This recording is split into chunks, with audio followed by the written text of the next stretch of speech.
Olá, Leandro Amaral por aqui, e nesse vídeo nós vamos fazer um complemento do vídeo anterior, que é o teste da monitoração. Possivelmente, se você fez o teste aí no seu local de trabalho, no seu home studio, no seu estúdio, não importa onde seja, você possivelmente notou alguns comportamentos diferentes daqueles que eu citei ali no vídeo anterior. E é justamente isso que nós vamos abordar nesse vídeo. No momento que você fez o teste, que você foi trocando de frequência em frequência, possivelmente ela não tenha tido uma queda constante, que seria o correto. Então, por exemplo, esse é o gráfico do que foi, digamos assim, do gerador de sinal lá, o tone generator. Então ele gerou um sinal exatamente igual entre todas as frequências. No caso, a gente analisou de 100 Hz para baixo, não foi? Então, esse seria o gráfico da reprodução dessas frequências. E durante a minha abordagem lá, que eu estava com fone de ouvido, o meu fone ele se comportou dessa forma, ele teve essa queda de frequência, esse gráfico, esse corte aí de frequência. Então a gente começou em 100 Hz, foi para 90, 80, depois começa a ter aquele decaimento, e eu me lembro que em 40 Hz eu já tive praticamente o som anulado. Então esse seria o gráfico, uma representação do que aconteceu comigo aqui com o fone. Lógico, é uma representação, uma ilustração. Então, se no seu estúdio, no seu espaço de trabalho aí, a sua monitoração se comportou dessa forma, isso é bom. Lógico que quanto mais baixa a frequência ele conseguir reproduzir de uma maneira bem linear, melhor para você e para o seu trabalho. Mais confiável será a reprodução dos sons de baixas frequências, né? Mas, com certeza, em um ou outro momento você teve um caso curioso. Ao invés do som baixar, ele acabou ficando mais alto do que a frequência anterior, que seria mais ou menos isso aqui. Então, muita gente já em 100 Hz teve lá a sua reprodução, o seu nível. Quando passou para 90, ao invés de baixar, começar a ter o caimento, ele teve uma reprodução muito mais alta do que a frequência anterior, que no caso seriam 100 Hz. E aí baixou para 80, começou a baixar logicamente, 70, aí chegou em 60, deu aquele up, muito mais forte até mesmo do que os 90 aqui que eu citei. E depois começa a cair novamente. Aí vem aquela pergunta, o que será que aconteceu? Qual será o problema? Isso está relacionado não à sua monitoração, mas sim à acústica do seu espaço de trabalho.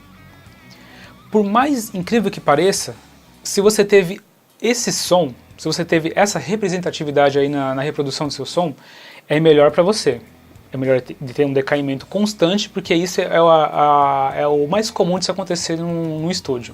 Você ter uma reprodução e começar a cair, você perder uma eficiência na sua monitoração. Mas quando você tem isso, aí sim você tem um problema. Porque isso tem a ver com a acústica. Então, dependendo da posição do seu monitor, do tamanho da sua sala, a altura, uma série de fatores, o seu som ele vai ter diversos problemas.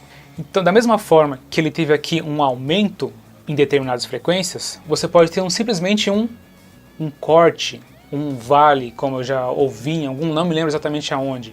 Então, ao invés de você ter uma queda constante, você vai ter uma queda, de repente você tem um vale e depois volta novamente, depois cai e vai novamente. Então, nesses dois casos, não só de ter uma amplitude maior como uma perca, na verdade, os dois casos estão relacionados à sua acústica. Infelizmente, não existe uma receita para você seguir. Da mesma forma que eu disse no vídeo anterior, isso vai servir para você ter uma noção e se precaver de possíveis equalizações errôneas. Nesse caso aqui, em 60 Hz, geralmente nós temos o quê? O bumbo em 60 Hz. O resultado é que você pode chegar e baixar o seu bumbo achando que ele está muito alto. Mas na verdade é a acústica da sua sala que está te dando essa sensação. Então, mais uma vez, não significa que você não consiga trabalhar no seu espaço de trabalho. você precisa ter atenção, saber que tem problema ali naquela frequência, e justamente na frequência do bumbo, como nós citamos aqui. E o resultado disso é que você vai ter que ser prudente, você tem que saber, o ganho que eu tive, essa amplitude a mais é muito grande, quantos dBs? Dá para você fazer um cálculo aí e saber o quanto de problema você tem na sua sala.